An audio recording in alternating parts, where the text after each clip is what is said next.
Nous allons commencer la séance. Là. Nous sommes à la 5e séance sur 10. Hein. Donc nous sommes à mi-chemin. À mi-chemin de ce séminaire. Exactement. Et donc aujourd'hui, nous faisons le chapitre 6 du livre 3 de Jacques Lacan qui s'appelle « Les psychoses ». Et ce chapitre 6 en poche, la plupart d'entre vous ont le modèle poche, ça va de la page 119 à la page 143. Voilà. Et pour les autres qui ont le seuil, c'est le chapitre 6. Et donc, c'est un chapitre qui est très très long. Il est plus facile, enfin entre guillemets hein, quand même, hein. Il est plus facile que le précédent, mais il est extrêmement long. Donc, je ne pourrais pas traiter tout. C'est impossible. En 1h15, c'est rigoureusement infaisable. Donc, je ferai des coupes sombres comme ça, un peu au hasard, Balthazar, parce que il y a des choses qui me paraissent quand même moins essentielles que d'autres. Hein. Il y a un moment où il parle longuement du psychanalyste Ernst Christ. Bon, ben voilà, moi j'en parlerai pas, parce que j'ai pas le temps. J'ai pas le temps d'en parler. Il parle de l'histoire des cervelles fraîches de Freud. Bon, j'ai pas le temps non plus. Je ferai pas ça.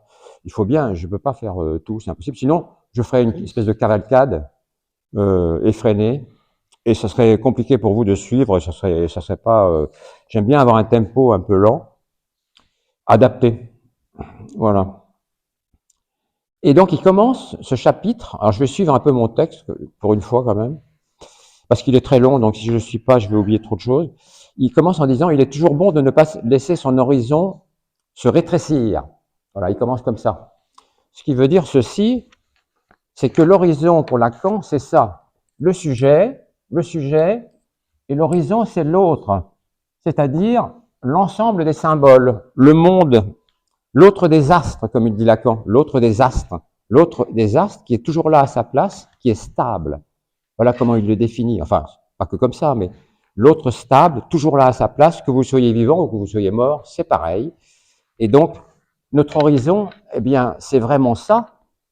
Et donc, il n'est pas question de rétrécir son horizon, ben voilà, comme ça, hein, comme si de s'arrêter, par exemple, seulement au petit autre, c'est-à-dire l'autre de l'altérité. C'est déjà pas mal, l'autre de l'altérité. Mais on doit essayer de voir plus loin que ça. Et c'est pas par hasard que d'ailleurs dans ce chapitre, il parle de la poésie et des poètes. Hein, parce que les poètes, justement, nous amènent dans des mondes différents que celui que nous appréhendons. Alors il dit ça au départ, et puis après il dit la métaphysique. La métaphysique, vous savez ce que ça veut dire, hein, ça veut dire bon, l'étude, la pensée sur l'être, sur Dieu, la pensée abstraite sur l'être, sur les objets, sur Dieu, sur les choses, etc., sur la finalité. C'est un terme complexe, métaphysique, et très englobant. Hein. Mais on voit à peu près de quoi il retourne quand même. Et il dit, la métaphysique, vous la recevez sur la tête, les choses sont là et vous êtes dedans. C'est ce que je vous ai expliqué la dernière fois, hein. C'est tout bête, hein, mais effectivement, l'autre, que vous soyez vivant ou que vous soyez mort, hein, c'est pareil, vivant ou mort, c'est pareil, l'autre, il est là. Et quand on arrive sur cette terre, on la reçoit sur la tête. Ce qui fait une différence dont il parle dans ce chapitre, je vous l'énonce tout de suite parce que j'y pense, c'est qu'il dit, Freud nous dit que la loi arrive tardivement chez l'individu, notamment pendant le complexe d'Édipe, et il en parle dans Totem et Tabou, vous savez, vous avez entendu parler de ce bouquin de Freud, Totem et Tabou, hein. Je vous le résume en 2 temps, 3 mouvements, parce que j'ai pas le temps. Le Totem et Tabou, c'est une horde sauvage du temps de la préhistoire, préhistoire, qui s'avance avec le père qui est en tête, avec sa massue et sa peau de bête, et il est suivi d'un troupeau d'hommes dominés, habillés de peau de bête aussi, et de femmes, d'enfants, etc. Une société, quoi, une société préhistorique qui s'avance, et le père de la horde, il est le maître tout-puissant. Et il a accès à toutes les femmes, voilà, il a accès à toutes les femmes, et alors que les autres non, dans Totem et Tabou.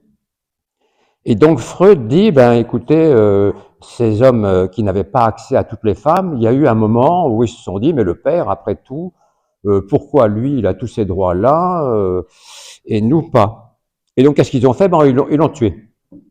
Ils l'ont tué, voilà, tout simplement. Et ils ont tué le père. Et donc, alors après, ils ont fait la fête, la Java, etc., tout ce que vous voulez. Eux aussi ont eu accès à toutes les femmes, etc. Ils se sont dit, voilà, on est dans un bonheur ineffable. Ça. Mais ça n'a pas duré. Ça n'a pas duré parce que qu'est-ce qui les a rattrapés? La culpabilité. La culpabilité, tout bêtement. Hein. Ils se sont dit, mais quand même, c'est peut-être pas très bien ce qu'on a fait là, d'avoir tué papa. Donc peut-être qu'on pourrait peut-être faire quelque chose quoi pour ça. Alors ils lui ont fait un monument. Ils lui ont fait un monument, un totem. C'est pour ça que ça s'appelle totem et tabou. Hein. Ils lui ont fait un monument, et ce monument, ils se sont mis à le vénérer, et lui prêter, si vous voulez, pas un pouvoir, mais un statut, enfin quelque chose de statutaire du côté du droit et de la loi. Ce monument leur renvoyait la loi que finalement, il ne fallait pas être incestueux, qu'il ne fallait pas coucher avec toutes les femmes comme ça. Hein. On pouvait avoir une femme, mais pas n'importe comment. Et puis ça amenait tout un tas d'autres lois hein, qui ont été édictées pendant cette période-là. Et donc, si vous voulez, la cause de la loi chez Freud, elle vient donc là, au moment où se passe cette histoire de tuer le père symboliquement dans le complexe d'Édipe, pendant le complexe d'Édipe. Mais chez Lacan, non. Lacan, lui, ça ne l'intéresse pas du tout de voir les choses comme ça. Il ne voit pas du tout comme ça. Il les voit comme je viens de vous le dire. Lacan dit, la loi, elle est là tout de suite. Vous la recevez sur la tête dès que vous naissez. Parce que la loi, c'est le symbolique, si vous voulez. C'est le symbolique, c'est ça, c'est l'autre. Donc, l'Édipe, à la limite, il n'en a rien à faire, Lacan. D'ailleurs, vous savez comment il parlait d'Édipe, il disait, Édipe, c'était un inconscient qui n'a jamais fait de complexe d'Édipe. Il disait ça d'Édipe. Hein. Et donc, voilà. Donc, pour Freud, c'est l'Édipe, la loi, et pour Lacan, c'est le symbolique. C'est le symbolique. Mais il dit en même temps, c'est le symbolique, mais c'est pas forcément abstrait parce que nous recevons quoi? Nous recevons des paroles. Nous recevons des paroles. Alors c'est pas le buisson ardent, c'est pas Dieu qui nous parle éventuellement, mais nous recevons déjà la voix de nos parents et puis la voix des autres, voilà, de manière globale. Et donc ces autres-là, eh bien, il y a une espèce de matérialité dans la vocalise, dans les vocalises de ce que nous recevons. Et ça, c'est aussi la loi, tout ça. Hein, le bruit, le bruissement ambiant et tout ce qui advient vers l'enfant, c'est-à-dire l'énormité, la monstruosité du symbolique, lui édicte, d'après Lacan, hein, lui édicte la loi tout de suite. Et il n'y a pas besoin d'attendre l'Édipe. Donc vous voyez que là, il y a une coupure, il y a une césure très très nette entre Freud et Lacan. La triangulation édipienne ne l'intéresse pas du tout, Lacan. Hein, pas du tout. Il l'évoque parfois, mais pour lui, ça n'a aucun intérêt. Hein, voilà. Donc, voilà, je vous dis ça en passant comme ça, parce que c'est dans le chapitre, ça. C'est pour ça que je vous dis ça, c'est parce que c'est dans le chapitre, hein, il en parle. Je me suis un peu avancé, là, j'ai un peu anticipé, mais bon, ça, c'est comme ça, c'est fait. Donc, il dit la métaphysique, vous la recevez sur la tête, les choses sont là, et vous êtes dedans. Et vous êtes dedans. Oui, on est dedans, hein, on est pris dedans. Hein. Je vous avais écrit, vous vous rappelez, hein, je vous avais écrit que le symbolique, il est fait de tous les signifiants, il est fait de tous les symboles, et nous, on est au milieu. S2, S, S3, et Sn plus 1, Sn plus 1, et puis Sn moins 1 ici, hein, l'infini, Sn moins 1, vers l'infini, moins l'infini, plus l'infini, tout ce que vous voulez. Et le sujet, il est pris dans cette chaîne signifiante. Hein. Il est enlacé tout de suite, que vous le vouliez ou non, que vous soyez psychotique ou névrosé, vous êtes enlacé, pris dans les bras du symbolique, qui vous détermine. C'est ce que dit Lacan. Hein. Le symbolique vous détermine, vous surdétermine même. Il vous surdétermine. C'est-à-dire que si vous vouliez vous révolter, vous ne pourriez pas parce que c'est pas une simple détermination, c'est une surdétermination. Voilà, ça c'est la thèse lacanienne, je dirais que c'est le cœur de la thèse lacanienne, cette histoire-là quand même, hein, le signifiant, le symbolique, et le fait qu'on soit piégé, oui, un peu piégé quand même là-dedans.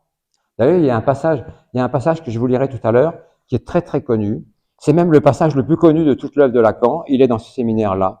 Hein, et je vous le lirai tout à l'heure et je vous donnerai la page aussi bien en seuil qu'en poche pour que vous puissiez suivre. C'est un paragraphe qui est tout à fait étonnant et que qui est très souvent sorti de son contexte et qui paraît souvent en exergue dans des bouquins, dans des livres, et puis que beaucoup de gens citent régulièrement parce qu'il a dit tout d'un coup un truc étonnant.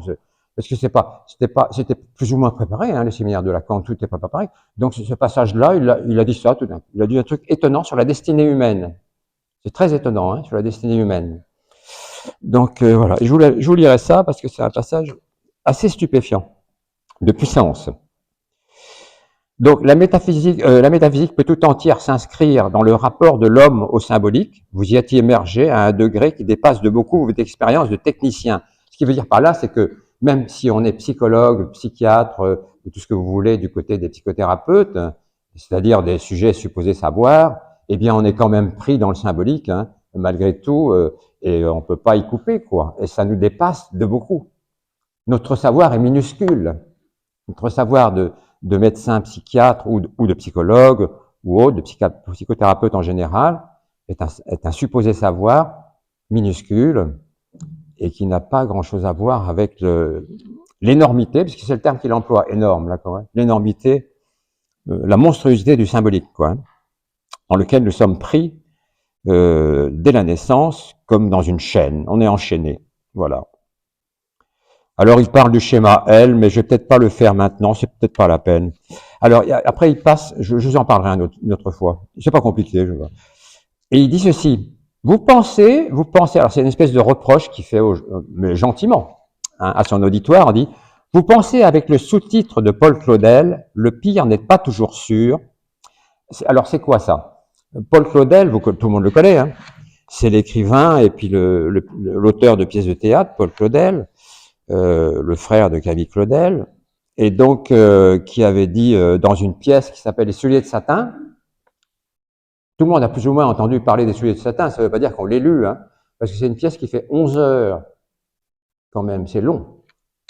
Je sais qu'il y a eu Jean-Louis Barrault en a fait une pièce de 5 heures, moi je ne l'ai pas vue, quelqu'un l'a vue? Oui. Oui, bravo, bravo.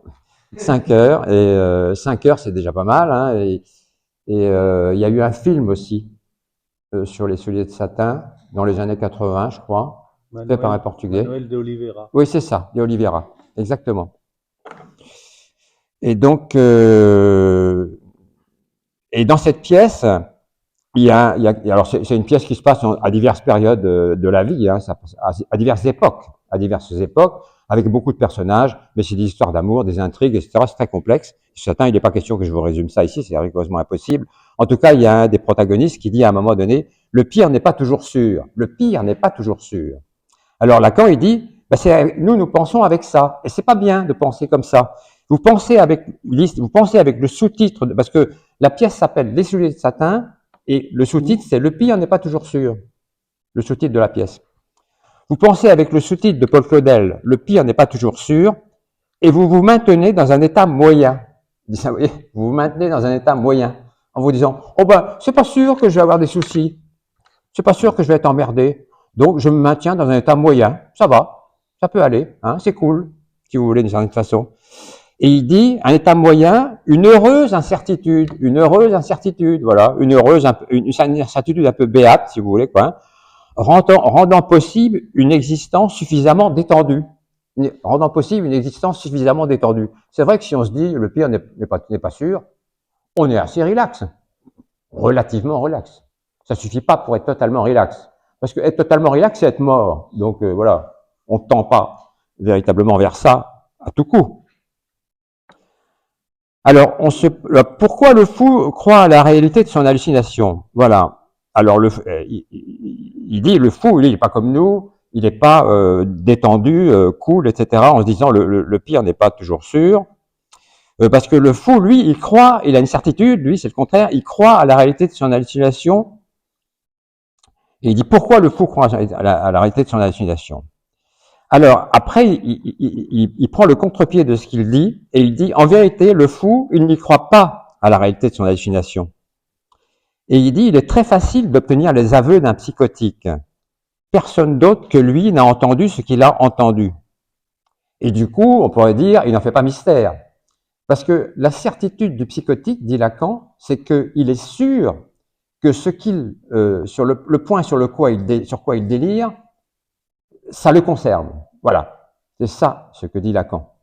Ça le concerne. La certitude du psychotique, c'est d'être sûr que le thème délirant qui l'envahit, ça le concerne lui et seulement lui. Et seulement lui. Voilà. Donc ça n'a rien à voir avec le névrosé. Vous voyez, c'est tout à fait différent. Le fou, comme dit Lacan, entre guillemets, est enfermé dans une certitude d'être concerné en premier chef, et lui seul, par les hallucinations, le délire, etc., les convictions délirantes, toutes sortes de choses de cet ordre-là. Et du coup, Lacan dit, comme après tout, il en est absolument certain, eh ben, il n'a pas tellement de mal à en faire l'aveu. Et quand il dit Lacan que c'est facile de faire venir les aveux d'un psychotique, c'est parce qu'il faisait des présentations de malades, et il disait qu'en général, ça lui posait pas tellement de problèmes. Hein. Avec quelques petites malices comme ça, on arrivait à faire dire aux psychotiques délirants, eh ben, quel était l'objet de leur délire, quel était le thème de leur délire, quel style de délire ils avaient.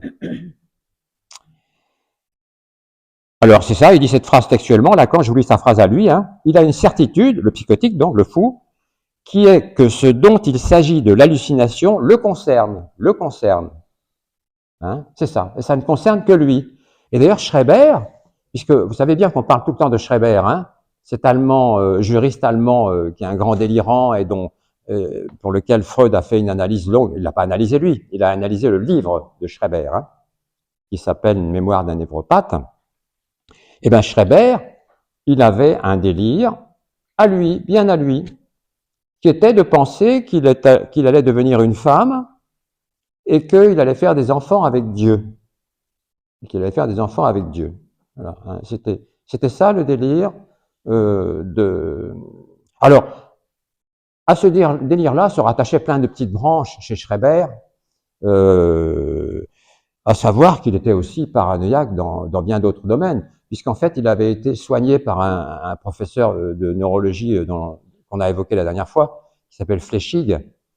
Et Fleischig, il le voyait comme un persécuteur. Ce que n'était pas Fleischig. Hein.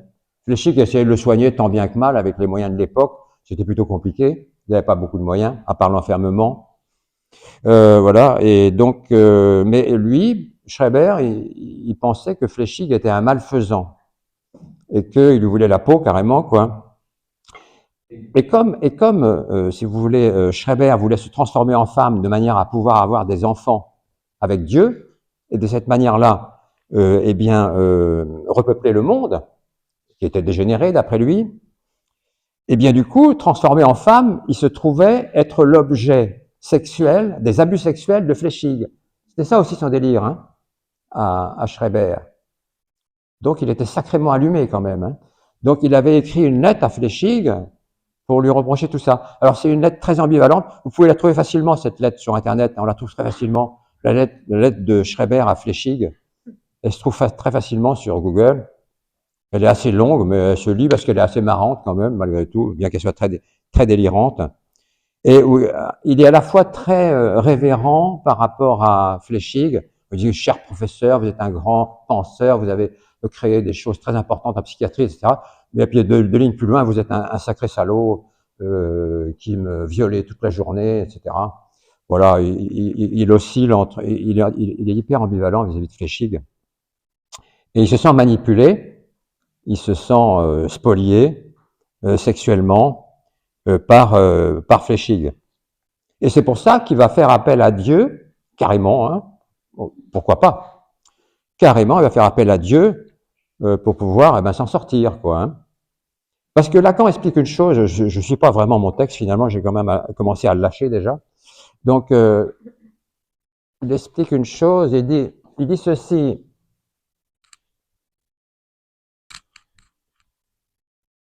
Il dit ceci, c'est le sujet normal, si vous voulez, voilà, le sujet normal. Eh bien, vous êtes relié au premier signifiant, parce que quand je vous ai fait la chaîne signifiante tout à l'heure, il faut bien qu'il y en ait un premier, il faut bien que ça démarre un jour. de la même façon que votre existence démarre un jour. Hein. Donc il y a bien un premier symbole qui intervient dans votre existence. Ça, on peut pas le nier. Qu'on soit lacanien ou pas, peu importe, on s'en fout. Lacanien ou pas, ça n'a pas d'importance. Mais ce qui compte, c'est d'admettre des espèces d'évidence qu'il y a un 1. Comme il y en a un en arithmétique, pour compter, on est bien obligé de compter à partir de 0 ou de 1. C'est plutôt de 1. Donc voilà, et ben pour l'existence, on est obligé de compter à partir d'un premier symbole aussi, qui s'appelle le S1. Donc le sujet normal, il est relié à ce premier symbole, auquel il n'a plus accès quand même, mais il lui est lié quand même par ce qu'on appelle, Lacan appelait le trait unaire. Le trait unaire. Alors chez le psychotique, ça ne marche pas bien, ça. Ça ne marche pas bien cette histoire-là. Chez le psychotique, eh bien, il n'y a pas de lien entre le S1. Il y a un trou, si vous voulez, il y a un trou. Voilà, il y a une espèce de trou comme ça. Il y a une espèce de trou et qui va faire que le S1, eh bien, il ne l'appréhende pas. Il n'a pas symbolisé, et Lacan, il appelle ça la forclusion. Il dit que le premier symbole, il est forclos. Ça veut dire qu'il est oublié irrémédiablement. Le terme forclos peut vous paraître compliqué, c'est un terme de juriste, la forclusion. Ça recouvre rien de compliqué, c'est que vous l'avez oublié définitivement. Il est dénié totalement, il n'existe plus, le S1. Il n'est pas refoulé, hein, c'est pas pareil. Quand vous refoulez quelque chose qui vous plaît pas, ça peut revenir. Le refoulé peut faire retour. Alors que ce qui est le S1 là, qui est forclos, il peut pas faire retour vraiment. Il fera retour sous des formes diverses, sous d'autres formes, mais pas sous sa forme de S1. Ça c'est pas possible. Donc, qu'est-ce qu'il fait le délirant? Eh bien, il va essayer de boucher le trou ici avec son délire, justement. Avec son délire. Et Schreiber, lui, qu'est-ce qu'il va mettre dans le trou, là? La béance qui existe entre lui et le premier symbole. Il va mettre Dieu. Voilà. Il met Dieu, là. Il met Dieu. Pourquoi pas? Hein? Pourquoi pas? Il met Dieu là, et lui, ben voilà, il est là. Et comme ça, il est tranquille, si vous voulez. Enfin, il est tranquille, non, il n'est pas tranquille, il est angoissé, Schreiber, il va pas bien, il est délirant, etc. Mais quand même, ça lui sert de couvercle, ça lui sert de couvercle. Mais qu'est-ce qu'il peut bien en faire de Dieu? Eh bien, il faut qu'il en fasse quelque chose en se transformant en femme. Hein? Donc voilà, il faut qu'il se transforme en femme, et donc il est sujet femme, avec cette idée d'être enceinte de Dieu et de régénérer la race humaine qui est en pleine dérive, d'après lui, qui est en pleine dérive, comme Flechsig.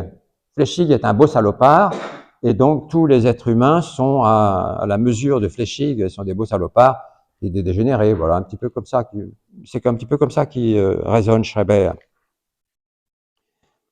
Alors, ce que dit Lacan par rapport à cette expérience de Schreiber par rapport à Dieu, il dit, ce n'est pas une expérience mystique. Ça, c'est très important. Ce n'est pas une expérience mystique chez Schreiber. On pourrait penser que ça pourrait être une expérience mystique, hein. C'est-à-dire un rapport de foi, de croyance à Dieu. Hein. Mais c'est pas du tout ça chez Schreiber. Et là, dans le chapitre, plutôt vers la fin, vous voyez, voilà, je commence à me balader un peu partout. Vers la fin, il parle de Saint Jean de la Croix, Lacan. Et il dit, chez Saint Jean de la Croix, c'était un saint espagnol. C'est pas un saint français, hein, c'est un saint espagnol du 16e, vers 1540 et quelques 1550, je sais plus exactement les dates, qui était très ami avec Sainte Thérèse d'Avila. Voilà. Hein. Sainte Thérèse d'Avila avait fondé les Carmélites et Saint Jean de la Croix a fondé les Carmes, c'est les Carmélites en masculin, quoi. Voilà. Et c'était un saint très poète, très intelligent, qui a produit beaucoup d'écrits, beaucoup de poésie d'ailleurs, beaucoup de poésie, et beaucoup d'écritures très belles, très intéressantes, mais qui ont fait il a été moqué à son époque, moqué, voire banni, parce qu'on disait qu'il était complètement illuminé. Et on a parlé d'ailleurs à cette époque-là, à son propos, on a parlé d'illuminisme au propos de Saint Jean de la Croix. Illuminisme. Et ses copains carmélites ou Carmel, ben, disaient qu'il était fou. Pas tous, pas tous. Hein. Sainte Thérèse d'Avila ne disait pas ça, mais beaucoup disaient ça, qu'il était bien allumé, etc. Et en fait, c'était un homme qui avait les pieds sur terre. Hein, d'ailleurs, carrément, puisqu'il marchait toujours tout nu-pied. Il voulait absolument souffrir. Hein, il voulait absolument souffrir pour offrir sa souffrance à Dieu. Et ce Saint Jean de la Croix, il a véritablement vécu, lui, une expérience mystique. Hein, il avait une foi fébrile et entière en Dieu. Hein, voilà, tout à fait crédible et respectable. Et alors que Schreber, c'est pas du tout ça. Schreber, pour lui, Dieu, c'est un objet. Dieu, c'est un objet. Dieu est objectivé. Ici, chez Schreber, le Dieu est objet. C'est un objet, simplement. Le Dieu de Schreber n'a pas d'être. N'a pas d'être. Il n'a pas d'être.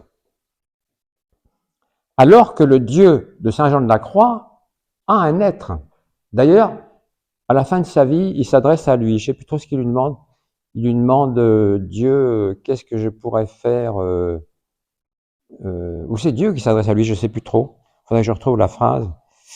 Et lui, il répond qu'il voudrait souffrir et être méprisé. Oui, c'est ça. Non, c'est ça. Il a une espèce d'hallucination, une illusion. Il pense que Dieu lui parle, Saint Jean de la Croix, et Dieu lui demande: que souhaiterais-tu, Saint Jean? Et Jean lui répond: je voudrais être humilié pour vous. Une curieuse réponse, hein. Je voudrais être humilié et souffrir pour vous. C'est tout ce que je veux. Voilà. Hein. Il lui dit ça. Donc vous voyez que il y avait entre Saint Jean de la Croix et Dieu, il y avait un dialogue. Il y avait un dialogue. Voilà. Un dialogue mystique. Et donc on peut qualifier ce dialogue de vraie foi, dans le cadre de la religion catholique, pour Saint Jean de la Croix, ce qui n'est pas du tout le cas de Schreber. Schreber avait aucune foi religieuse en Dieu. Dieu était son mari, hein, et Dieu était le père de ses enfants. Donc ça n'avait pas grand-chose à voir. Hein. C'était un objet, quoi, dont il aurait fait le procréateur de sa descendance, et puis qu'il aurait balancé après, parce que ça n'a aucun intérêt pour lui. Hein. Mais Lacan rajoute que de toute façon, ça n'a pas grande importance, parce que Schreber, Dieu est un objet, mais lui-même est un objet. Lui-même est un objet dans sa relation à Dieu. C'est-à-dire que Schreber, si on dit que S là c'est Schreber, ben, sa relation à Dieu, objet, et ben Dieu est aussi lui est aussi un objet, et donc c'est une relation d'objet à objet. Donc c'est une non-relation. Ce n'est pas la relation d'un sujet à un autre. Vous voyez, comme dans le stade du miroir. Dans le stade du miroir, c'est la relation d'un sujet à un autre. C'est ce qui fait que le sujet, d'ailleurs, advient. Ça, c'est le stade du miroir, la relation du sujet à un autre. Ça, c'est une vraie relation dialectique de parole, de consentement, de non-consentement, de jalousie, d'altérité, quoi, d'altérité, en un mot. Hein. Alors que chez Schreber, eh ben, il n'y a rien de tout ça. Hein. En même temps, il est inclus dans son désir, puisque, je vous l'ai dit tout à l'heure, dans son délire, puisque il est convaincu, comme tous les paranoïaques, d'être concerné par son délire. Mais il n'est pas concerné comme sujet, vraiment. Il est concerné comme objet, c'est tout. Hein.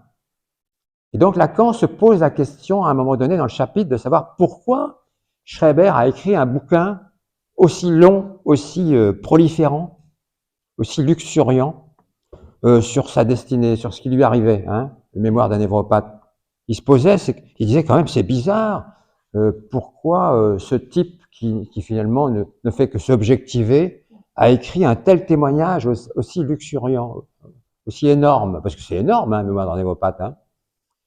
Et donc il n'a pas vraiment la réponse, justement Lacan. Il dit ceci, j'ai cette phrase à peu près comme ça, je crois. l'autocompréhensibilité, parce que dans son livre, Schreber s'explique sur lui-même. Hein.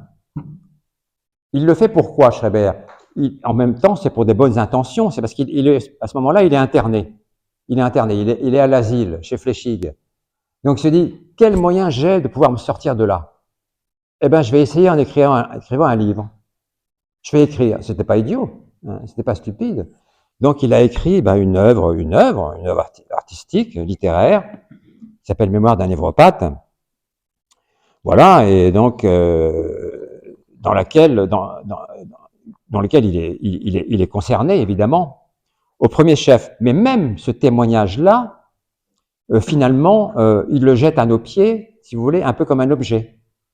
Il objective même, si vous voulez, l'entièreté, l'intégralité de son livre.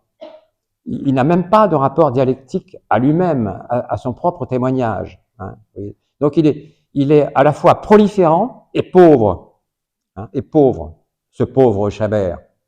Comme beaucoup de paranoïaques d'ailleurs. Hein. Lacan dit ceci aussi dans le chapitre, il dit « Les paranoïaques sont souvent des grands écrivains. » Surtout les paranoïaques quérulents, processifs, hein, que mes confrères connaissent bien, ceux qui font des procès à tout le monde parce qu'ils sont persécutés à droite, à gauche, etc. Ils produisent toujours tout un tas d'écritures, des preuves, des plaintes, etc. Une espèce de prolifération littéraire. Et Lacan dit ce sont des écrivains. Hein. Ce sont des grands écrivains, les paranos, mais ils ne produisent que des objets. Hein. En vérité, ce ne sont pas des écrivains, quoi. Voilà, ils remplissent des feuilles. C'est ce qu'il dit, hein, c'est ce qu'il dit à un moment donné, ils écrivent des feuilles, et comme ça, pour prouver ceci, pour prouver cela. Mais ils restent bien seuls avec leurs écritures. Et c'est là qu'il dit, ils ne sont pas poètes. Ils ne sont pas poètes. Hein. Les paranoïaques ne sont pas poètes, et Schreber n'est pas un poète. Et donc, le livre de Schreber, Mémoire d'un névropathe, n'est pas un livre de poésie. On peut dire que c'est quand même de la littérature parce que c'est quand même bien écrit, hein, c'est quand même sacrément bien écrit. Il était très intelligent, Schreber. Hein. Il était extrêmement brillant. Hein. Mais c'est pas de la poésie, parce que la poésie, Lacan dit, c'est complètement différent. Les poètes nous amènent dans un autre monde. Ils nous font changer de registre symbolique. La poésie nous fait changer de registre symbolique. Voilà ce que dit Lacan par rapport à la poésie. Il donne pas une définition comme ça, terminale et définitive de la poésie, hein. Mais c'est pas idiot ce qu'il dit. Hein. La poésie nous fait faire un déplacement, si vous voulez, quoi. Hein. La poésie nous fait faire une espèce de déplacement symbolique. Un déplacement symbolique. À chaque fois que nous lisons une poésie et que nous y trouvons un certain bonheur, un certain plaisir, nous nous déplaçons. Nous faisons une espèce de translation abstraite, consciente en même temps, qui nous amène en d'autres lieux. C'est vrai, la poésie peut nous faire planer. Hein. Il y a des poèmes de Rimbaud qui sont quand même extrêmement planants, hein. Très puissants et planants, quoi. Pas que de je donne un exemple comme ça en passant. Hein. Il n'y a pas que lui, évidemment. Et donc, il dit, c'est pour dire, tout ça, c'est pour dire que Schreber, malgré la richesse extrême de son bouquin, Mémoire d'un névropathe, il n'y a pas une once de poésie là-dedans. Hein. Ça nous amène simplement dans le domaine de la folie, quoi. Objectivé par ce témoignage.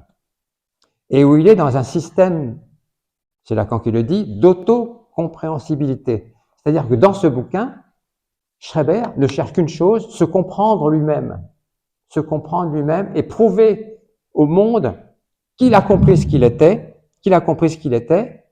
et que, voilà, grâce à cette compréhension de lui-même, il pouvait dire au monde qu'il n'était pas fou, ou pas si fou que ça, et que donc il pouvait sortir de l'asile. Et dans le fond, ça n'a pas si mal marché, parce que quand il a eu terminé son bouquin, les gens se sont dit quand même, ce type, il est intelligent quand même, il a eu une production littéraire, ça a beau être complètement dingue, c'est quand même très brillant, quoi. Hein. On ne peut pas le laisser enfermer quand même éternellement. Et il est sorti.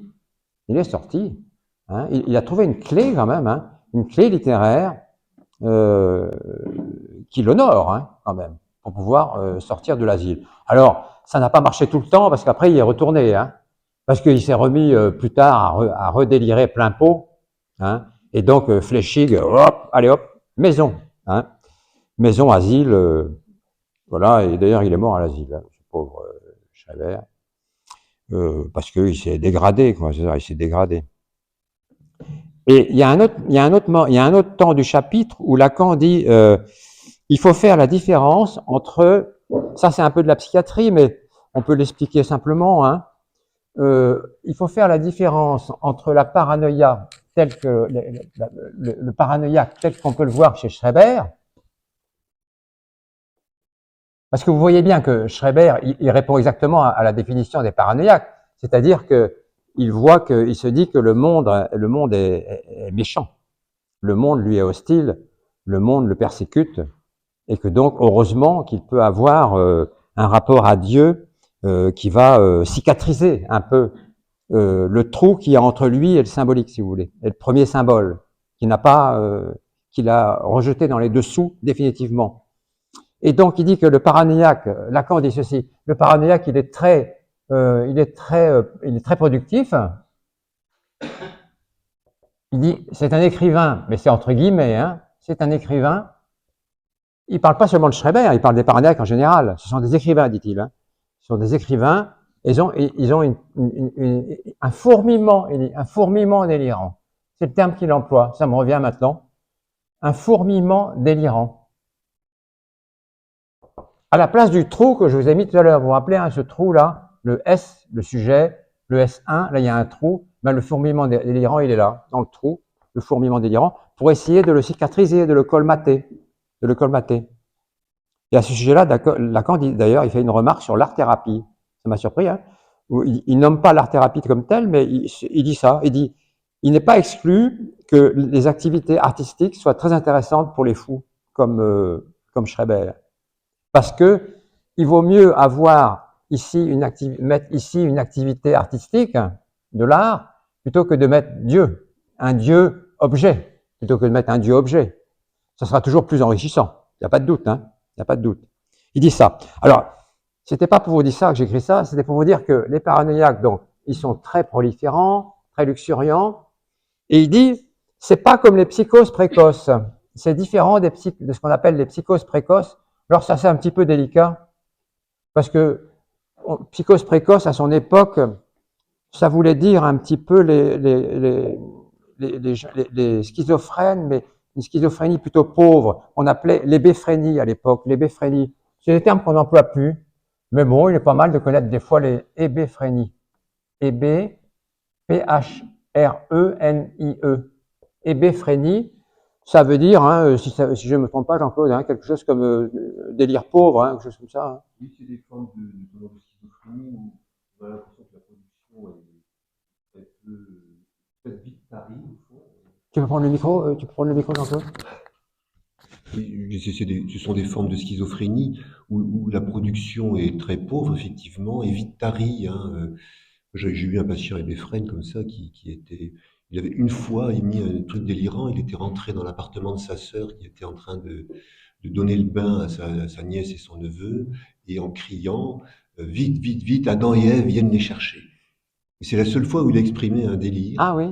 Et sinon, moi je l'ai suivi pendant une vingtaine d'années. C'était quelqu'un qui faisait effectivement un peu. Il n'était pas déficient intellectuel au départ, mais il faisait comme une espèce d'évolution déficitaire, un peu Déficitaire, c'est démentielle, ça, comme ça, déficitaire, voilà. oui, oui, oui. Ouais. Oui, tout à fait. Voilà, c'est ça, exactement. C'est mieux expliqué que je l'aurais fait. Et donc, ce sont des gens, effectivement, qui ont un délire assez pauvre, et dans les hébéphrènes. Et Lacan dit, c'est différent des psychoses précoces, où là, c'est pauvre. Autant c'est riche et productif chez les paranoïaques, autant c'est pauvre de ce côté-là. Voilà. C'est une remarque clinique qu'il fait, mais qui n'est pas inintéressante, hein, parce que ça existe toujours. Hein. C'est pas parce qu'on n'emploie plus le terme d'hébéphrénie ou très peu, sauf les vieux comme nous, mais c'est pas pour ça que ça n'existe plus. Hein. Les schizophrènes appauvris, ça existe, bien sûr, oui, hein, avec un délire.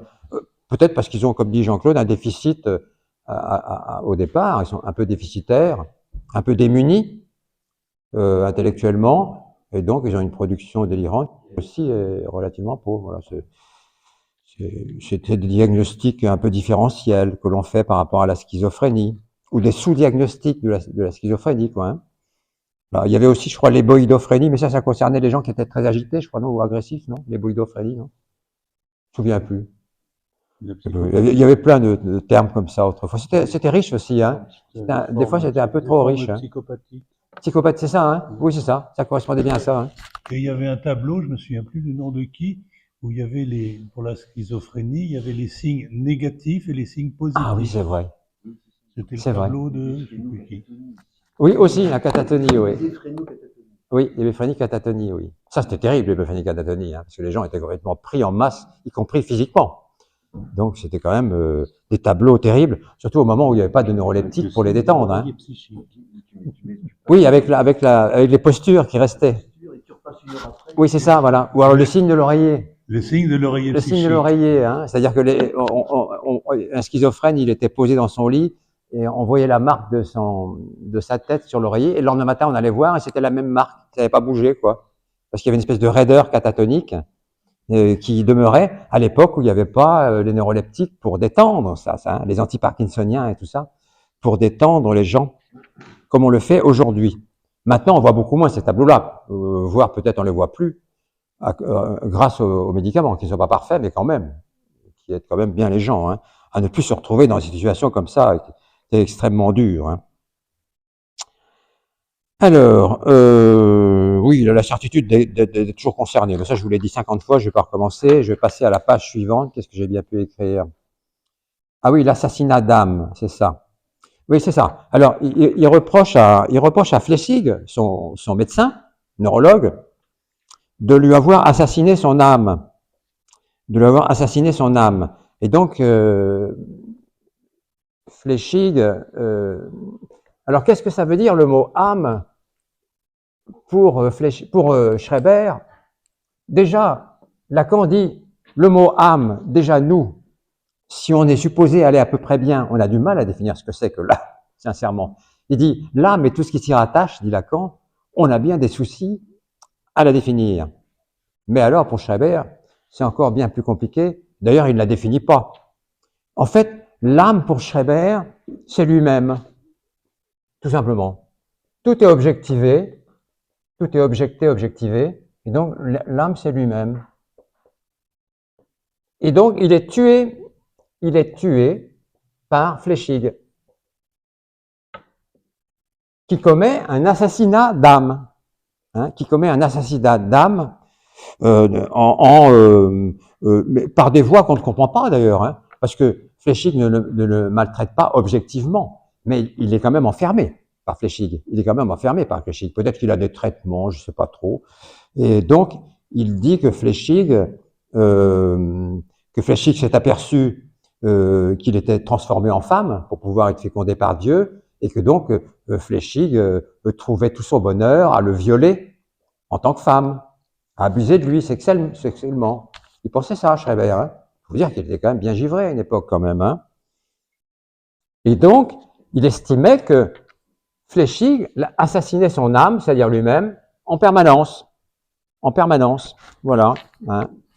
Un assassinat. Alors, Lacan, il dit quelque chose d'un peu plus subtil par rapport à ça. Il dit, qu'est-ce que c'est que l'assassinat d'âme? Il dit, alors il y a le sujet, il y a le premier symbole dont je vous ai parlé tout à l'heure, et en fait, si vous voulez, le psychotique n'est pas relié, il est complètement coupé du premier symbole. Je vous l'ai dit tout à l'heure, je vous l'ai écrit, et donc, du coup, il y a une espèce d'abysse ici, il y a une espèce de trou hein, que je vous ai figuré comme ça. Ça veut rien dire ce que je fais là, mais enfin bon, ça permet de métaphoriser de manière crypturale.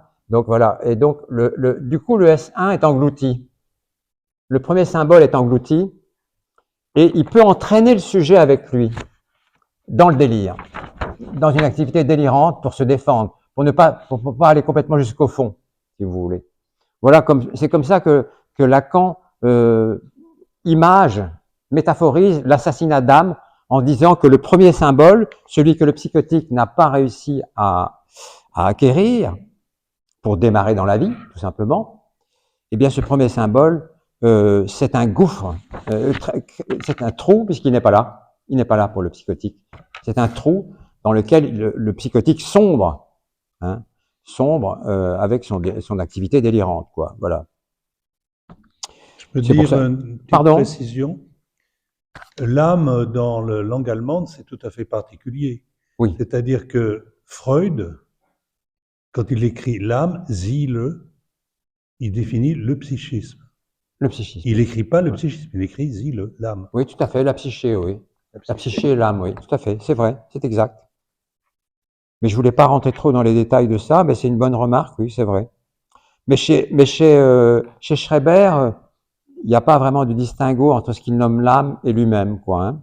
C'est une espèce d'objet de totalité qui le renferme, lui, Dieu, tout est là. Hein. Et donc, il dit ceci par rapport à Schreber, Lacan. Il dit ceci, c'est que Schreber, il est un objet, d'accord? Il est un objet même pour lui-même, hein, même pour lui-même. Il est objectivé. Il est objectivé même pour lui-même. Par lui-même, je dirais. Et donc, comme il n'est pas vraiment sujet, on pourrait barrer sujet, comme il est essentiellement objectivé, ce pauvre Schreber, eh bien Lacan dit qu'il est pris dans la chaîne des objets et il a tous les, il dit ça textuellement, il est tous les objets. Schreber est tous les objets à la fois. Parce qu'il est pris là-dedans, hein, dans ce qu'il appelle un fourmillement, où il parle d'une volière aussi, hein, il parle d'une volière dans le chapitre, c'est plutôt joli comme terme, hein. Il y a une volière d'oiseaux, un pépiment, il dit ça, un pépiment d'objets qui volettent autour une infinité d'objets qui volettent autour de Schreber. Et Schreber, il est tous ces objets-là. Pourquoi? Parce que Schreber n'est pas capable, si vous voulez, en tant que sujet psychotique, il n'est pas capable de désigner un objet comme étant distinct de lui, différent de lui. Je l'écris comme ça. Je vais mettre distinct. Allez hop. Distinct de lui, distinct, différent de lui.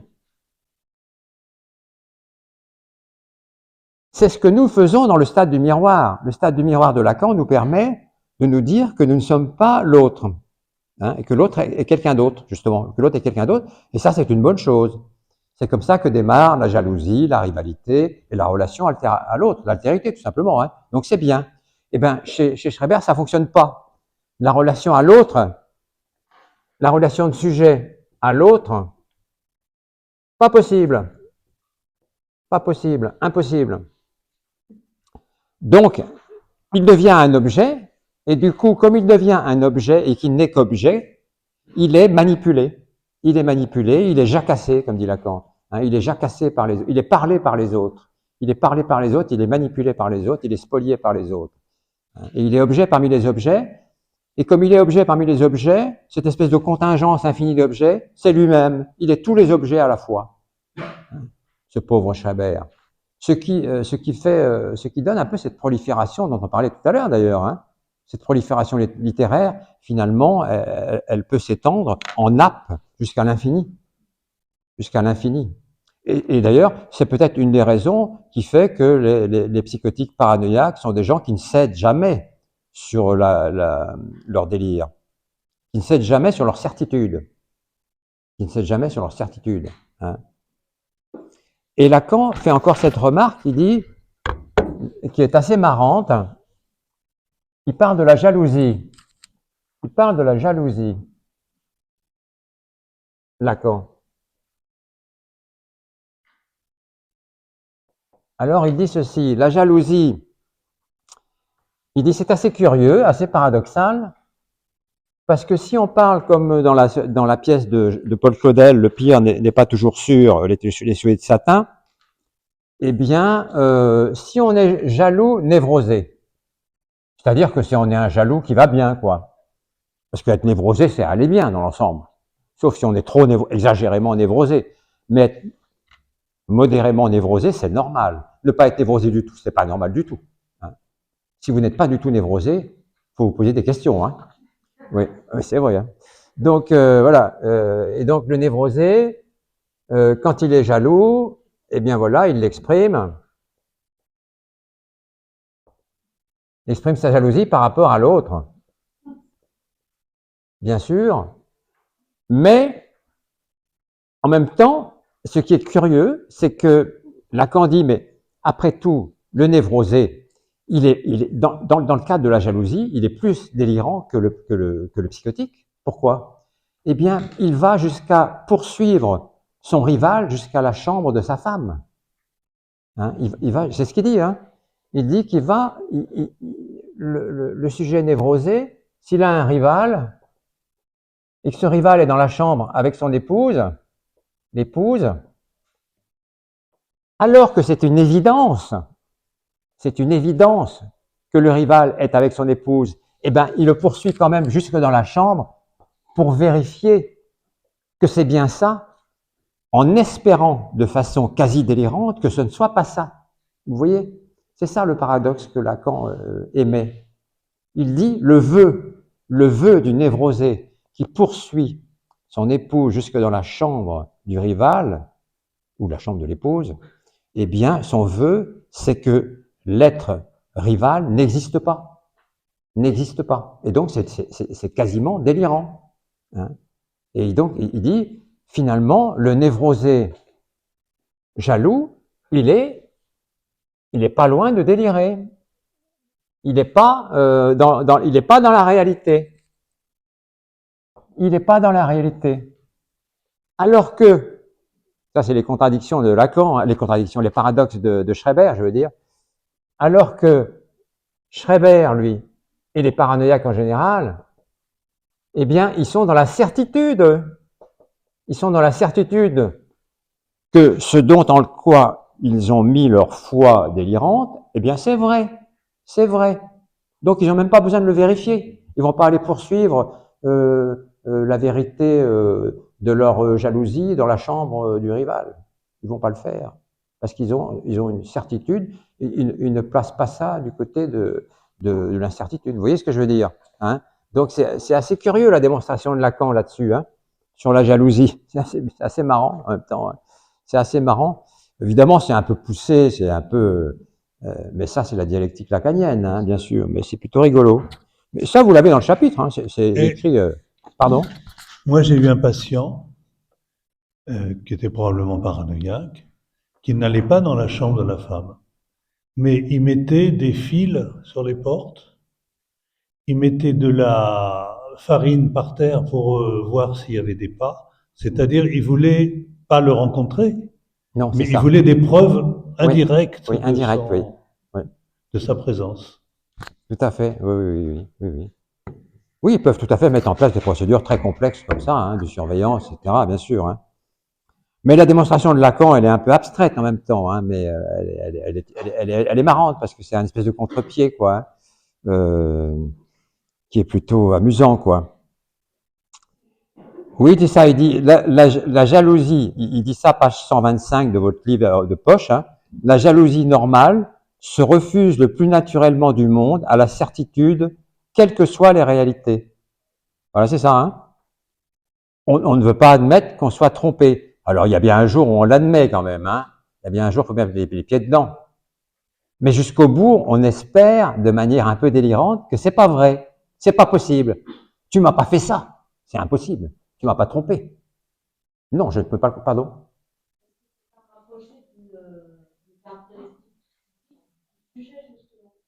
Des quoi? Le fait de toujours se donner la possibilité de l'épreuve indirecte, la recherche de preuves indirectes, une tentative d'être plus sujet que objet de Ah oui. La position. Oui. Le fait de ne pas pouvoir admettre la réalité. Oui, vous n'avez pas tort, oui, pourquoi pas, oui, tout à fait. C'est pas lui conserver ça. Oui, si. Si, tout à fait. La recherche de la preuve, effectivement, elle est faite par un sujet. Oui, bien sûr, oui, par un sujet névrosé. Mais d'ailleurs, c'est pour ça que Lacan dit, il part du névrosé, là. Donc, il le suppose sujet, hein. Ah oui, tout à fait, hein, bien sûr, hein. Alors que Schreber, il le suppose pas tellement sujet, hein, dans sa certitude. Mais le paradoxe qu'il met en avant, c'est l'incertitude du névrosé et la certitude du fou. C'est ça qui, hein, vous voyez, c'est un peu plus humoristique qu'autre chose. Bon, enfin, c'est malin quand même, hein. Ah oui, je vous lis le petit passage très court de Schreber par rapport à sa parano concernant Flechsig. En mars 1894, un complot, c'est dans son bouquin ça, hein, un complot se perpétua contre moi. Ce complot avait pour objet, une fois ma maladie nerveuse reconnue incurable ou supposée comme telle, de me livrer à un être humain de telle sorte que mon âme fût abandonnée, tandis que mon corps fut changé en corps de femme, se trouva livré comme tel à l'être humain en question en vue d'abus sexuels. Eh bien ça, c'est Flechig dont il s'agit. L'être humain en question, c'est Flechig. Hein. Et donc, vous voyez, c'est le texte exact du bouquin, un extrait du texte exact de Schreber. Donc, Schreber, il est en position d'érotomanie. Je vous ai parlé déjà de l'érotomanie. Hein. Érotomanie.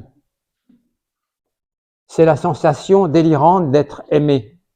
C'est la certitude délirante d'être aimé par quelqu'un et ne pas pouvoir en démordre. Hein. C'est impossible. Hein. Le délirant paranoïaque érotomane, vous ne pourrez jamais le faire changer d'avis, ce qui fait qu'à un certain moment, il peut être dangereux même hein, pour vous, menaçant, parce qu'il peut vous poursuivre. Hein. C'est arrivé à beaucoup de vedettes, hein, de stars du métier de la chanson, par exemple, ou du spectacle, que d'avoir des fans qui étaient beaucoup trop fans, hein, et qui devenaient éperdument amoureux pour l'éternité, et avaient le sentiment qu'ils recevaient en retour l'amour de la star. Et la star pouvait bien lui dire « Non, non, non, je vous aime beaucoup, monsieur ou madame, mais je ne suis pas amoureux de vous. » Non, non, non, non, non, non. Mais si, je sais bien que vous l'êtes, mais vous ne le direz jamais, vous ne l'avouerez pas, vous ne l'avouerez pas. Donc, vous voyez, ce sont des gens avec qui vous ne pouvez pas négocier ce genre de certitude-là. C'est tout à fait impossible. Hein.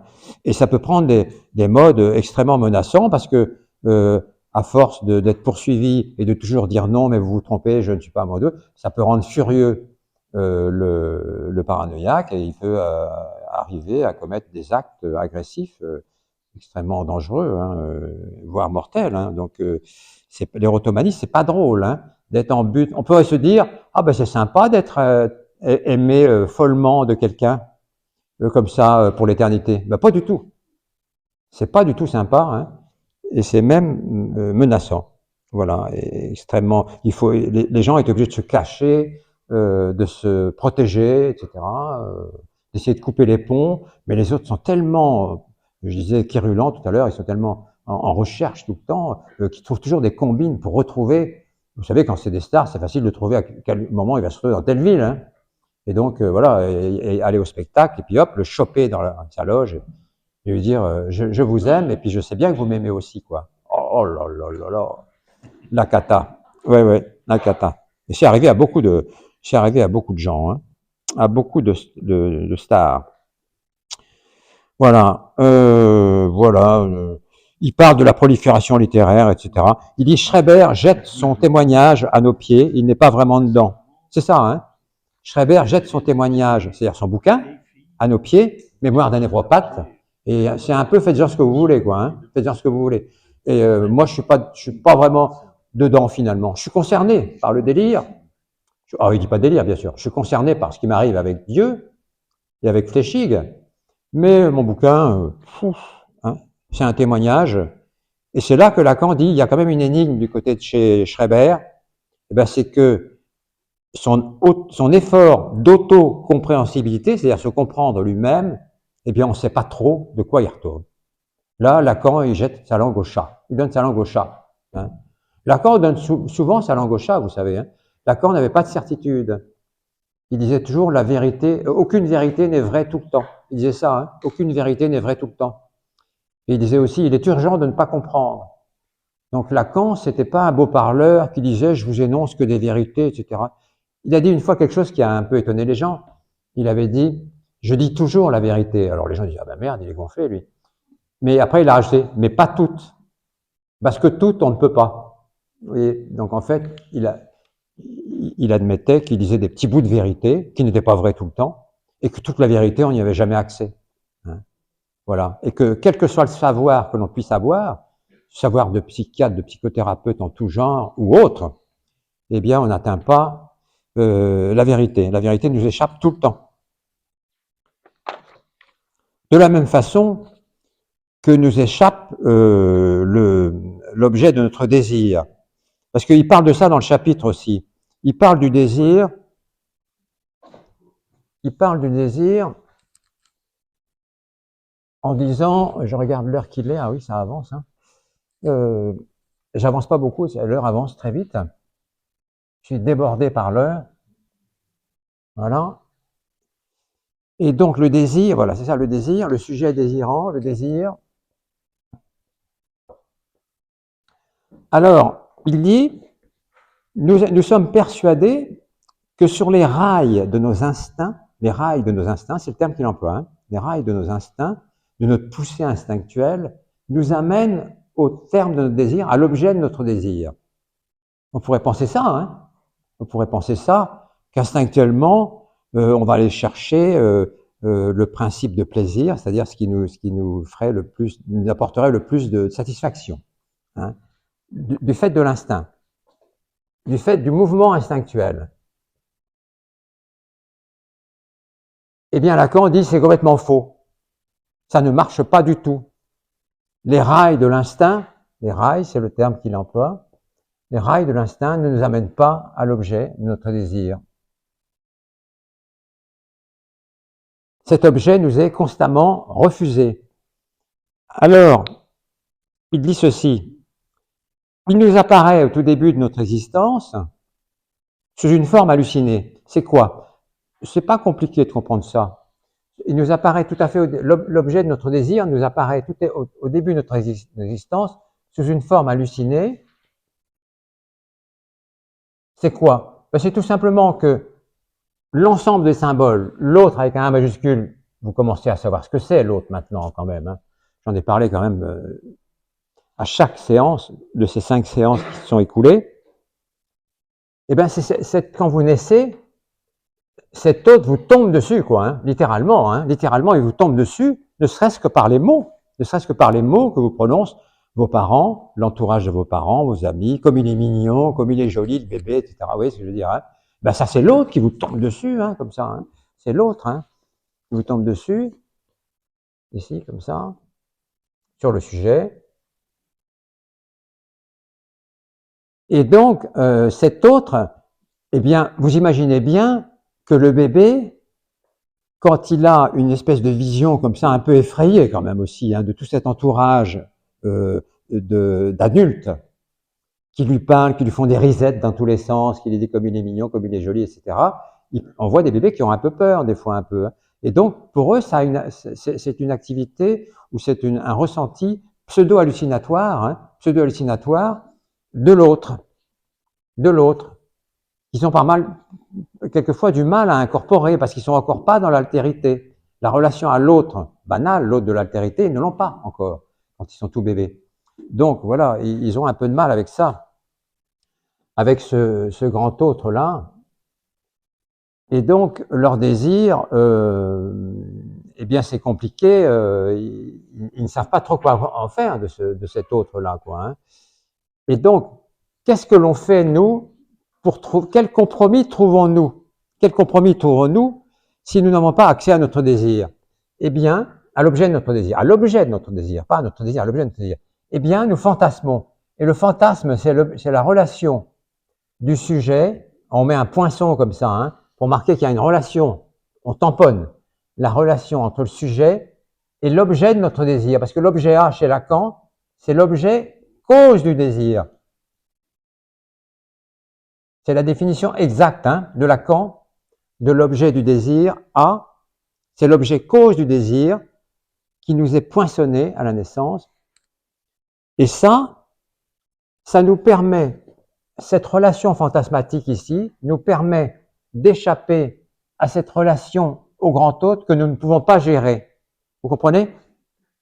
Nous sommes dans l'impossibilité de gérer l'ensemble des symboles. C'est pas possible. Ça nous tombe sur la tête, mais nous ne pouvons pas les gérer.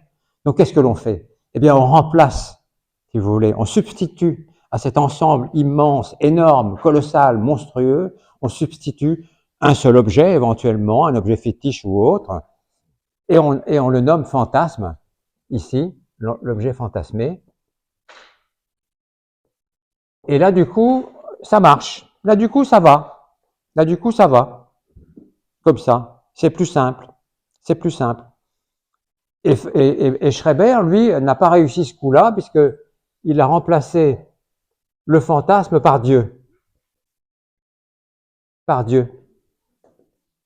Donc évidemment, avec Dieu, il était bien embarrassé, puisque, comme je vous l'ai dit tout à l'heure, il n'était pas dans une expérience mystique comme Saint Jean de la Croix, qui lui n'était pas spécialement embarrassé, il était pris dans sa foi chrétienne, et donc il savait où il allait, ce qu'il faisait, etc. Il y avait de la cohérence. Alors que là, chez Schreber, il n'y en a pas du tout. Dieu est un objet, simplement. Hein. Et donc il n'y a pas de relation du moi, il n'y a pas de relation chez le sujet délirant paranoïaque du moi à l'autre, où elle est très altérée, cette relation. Elle est très altérée, elle est très détériorée. Et du coup, comme elle est très détériorée, eh ben, se crée la béance, le trou dont je vous ai parlé tout à l'heure, dans lequel peut fourmiller le délire. Peut fourmiller le délire, la volière de symptômes. Hein. Lacan, il parle de la volière de symptômes.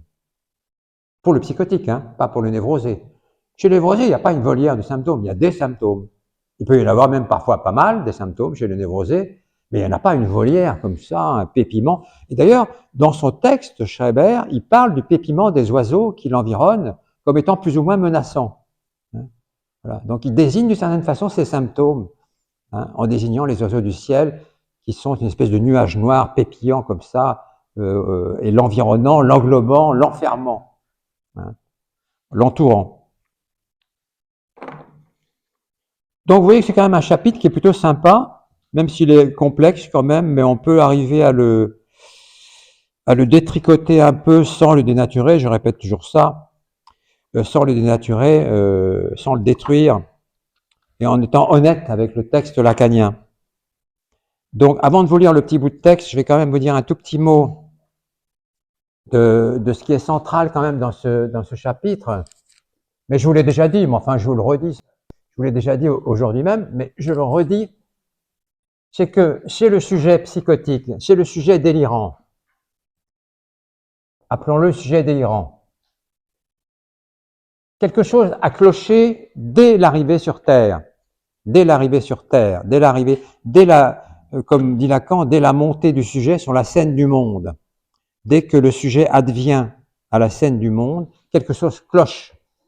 C'est que le premier symbole, comme je vous l'ai dit 1000 fois tout à l'heure, eh bien, il n'est pas perçu par le sujet, il est fort clos. Il est fort clos, il tombe dans les dessous. Il tombe dans le dessous pour toujours, il est oublié, il est dénié. Il n'existe plus. Je mets existe et je barre. Il n'existe plus. Donc il ne peut pas faire retour comme tel puisqu'il est détruit. Le premier, c'est symbole. C'est comme si vous détruisiez le 1 dans l'énumération des nombres entiers, 1, 2, 3, 4, 5, 6, 7, 8, 9, etc., n plus 1, et bien après, vous avez du mal à compter parce que vous vous dites, mais qu'est-ce que le 2 ? Qu'est-ce que c'est que le 2 ? Vous seriez perplexe. Qu'est-ce que c'est qu'un 2 s'il n'y a pas de 1 ? Hein, ça devient compliqué. Moi, je ne suis pas mathématicien, donc je ne vais pas m'étendre là-dessus. Hein. Enfin, on peut quand même parfois avoir un petit peu d'audace, une audace très modérée, et se dire que si on démarre avec le nœud, on est quand même un peu, oui, on est perplexe, éventuellement. Hein. Donc ça ne peut pas coller. Et donc du coup là, effectivement, cette perplexité anxieuse, on la retrouve chez Schreber. Hein. Schreber est un grand angoissé. Hein. Perplexité angoissée chez Schreber. Hein. De ce fait-là, il a fort clos. Mais ça, Freud l'avait déjà dit avant Lacan. C'est pas Lacan qui a inventé ça, hein, la forclusion du signifiant primordial qu'on appelle le nom du père. Bon, mais ça, peu importe, on va pas aller là-dedans.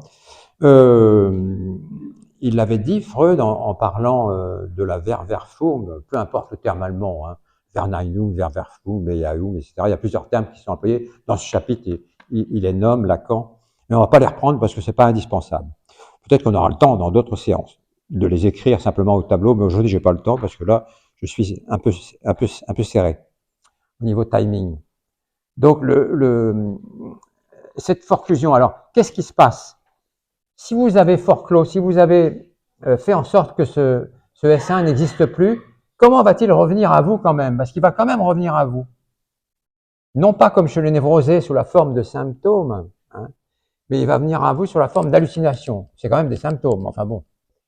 Sous une forme hallucinatoire. Il va revenir sous une forme hallucinatoire. C'est-à-dire qu'il va être dénaturé. C'est-à-dire que le grand psychotique ne va pas le reconnaître. C'est pour ça qu'il délire hein, et qu'il est angoissé. C'est parce qu'il ne reconnaît pas ce qu'il a détruit. Alors que le névrosé, tous les névrosés, nous tous autant que nous sommes névrosés, et quand nous refoulons quelque chose qui ne nous plaît pas, eh bien, ça remonte très souvent, hein, ça remonte très souvent sous la forme de symptômes aussi, symptômes phobiques, symptômes obsessionnels, symptômes hystériques, dépression, tout ce que vous voulez. Mais nous arrivons, la plupart du temps, avec un petit travail de parole, à savoir à peu près d'où ça vient, à mettre des mots sur cette dépression, hein, sur cet objet oublié, etc., cet objet qui revient des dessous, hein, qui continue à courir sous les dessous, comme dit Lacan. Hein. Il dit, on a beau refouler la chaîne des symboles, on a beau la refouler en tant que névrosé, elle continue à courir sous les dessous. Il dit ça textuellement dans ce chapitre-là. Elle continue à courir et demander sa créance, à courir dans les dessous et à demander sa créance. C'est joli comme terme, hein. À demander sa créance. Demander sa créance, ça veut dire, eh ben, il faut des symptômes, hein. Allez, il faut payer par les symptômes. Ah oui, il faut être un petit peu obsessionnel, il faut être un peu phobique, il faut être un peu hystérique. C'est le prix à payer. C'est le prix à payer, c'est le compromis. C'est le compromis. Le délirant ne fait aucun compromis, il est halluciné. Mon stylo est halluciné aussi, il n'écrit plus. Compromis, oui. Compromis. Le névrosé arrive à faire des compromis, le psychotique n'y arrive pas. Vous voyez? C'est pas compliqué, hein, finalement, hein, Lacan. Et donc, alors, je vais vous lire le petit chapitre, enfin, non, c'est pas un chapitre, non, heureusement pour vous, le petit paragraphe, simplement, qui est page 134 pour les gens qui ont page 134 pour ceux qui ont la poche, et page 95 pour ceux qui ont le seuil. Parce que c'est un paragraphe sur la destinée humaine, et c'est extrêmement puissant, c'est sombre en même temps, hein, c'est sombre, hein, mais je dirais, c'est réaliste en même temps, c'est réaliste, hein. Il ne dit pas qu'il faut rester dans cette inertie-là et dans cette tristesse insondable, il ne dit pas ça. Mais il dit quand même, enfin, je vous le lis. Il y a toujours des choses qui ne collent pas. Vous voyez où je démarre là? Il y a toujours. Est-ce que vous visualisez où je démarre? Page 134, c'est dans le grand paragraphe, 4e ligne. Le grand paragraphe, 4e ligne, vous le voyez? Alors, je vous le lis. Il y a toujours des choses qui ne collent pas. C'est un fait évident si nous ne partons pas de l'idée qui inspire toute la psychologie classique, académique, à savoir que les êtres humains sont des êtres adaptés, comme on dit, puisqu'ils vivent, et que donc tout doit coller. Vous n'êtes pas psychanalyste si vous admettez cela. Être psychanalyste, c'est simplement ouvrir les yeux sur cette évidence qu'il n'y a rien de plus cafouilleux que la réalité humaine. Si vous croyez avoir un moi bien adapté, raisonnable, qui sait naviguer, reconnaître ce qu'il y a à faire et ce qu'il n'y a à ne pas faire, tenir compte des réalités, il n'y a plus qu'à vous envoyer loin d'ici. La psychanalyse, rejoignant en cela l'expérience commune, vous montre qu'il n'y a rien de plus bête qu'une destinée humaine, à savoir qu'on est toujours blousé. Même quand on a fait quelque chose qui réussit, c'est justement ce qu'on ne voulait pas. C'est justement pas ce qu'on voulait. Il n'y a rien de plus déçu qu'un monsieur qui arrive soi-disant au comble de ses vœux. Il suffit de parler 3 minutes avec lui franchement, comme peut-être seul l'artifice du divan psychanalytique le permet, pour savoir qu'en fin de compte, ce truc-là, c'est justement le truc dont il se moque et qu'il est plus particulièrement ennuyé par toutes sortes de choses. Vous voyez un petit peu ce texte, c'est très très puissant, hein. C'est même génial, hein. Mais c'est sombre en même temps. C'est sombre, hein, sur la destinée humaine. Puisqu'il dit on est toujours blousé. On est toujours blousé. Hein. Il y a l'exemple célèbre de Cesare Pavese, grand écrivain italien. Le lendemain de sa remise du plus grand prix d'Italie de littérature, il se suicide. Tout à fait. Oui, c'est vrai. Il y a eu il y a plusieurs exemples comme ça, hein, de gens qui arrivaient soi-disant, comme dit Lacan, au comble de leurs vœux, se retrouvent dans un état de désarroi. Parce que, comme dit Lacan, c'est précisément cela dont il ne voulait pas. C'est exactement cela dont il ne voulait pas. Hein. Et donc, les espèces de vœux que l'on a comme ça, à longue distance, les uns et les autres, en tant que névrosés, on se dit que ça serait merveilleux si. Et quand on arrive à ce merveilleux qui est là devant, à nos pieds, ben on se dit, finalement, c'est pas terrible. c'est pas ça qu'on voulait. Et on peut déprimer. Hein, on peut déprimer. C'est ça que Lacan nous dit là-dedans. Hein. Et il dit ceci, le but de la thérapie, c'est quoi? Eh bien, c'est d'en arriver à admettre cela. Vous voyez, il écrit carrément plus mon stylo. Hein. Je vais prendre le rouge. C'est admettre cela. Admettre que le chemin du désir ne nous mène pas à l'objet. C'est une croyance qui est fausse, qui est très rapidement déçue, hein, voilà, et qui n'est pas comblée. Voilà, c'est le terme que je cherchais. Hein.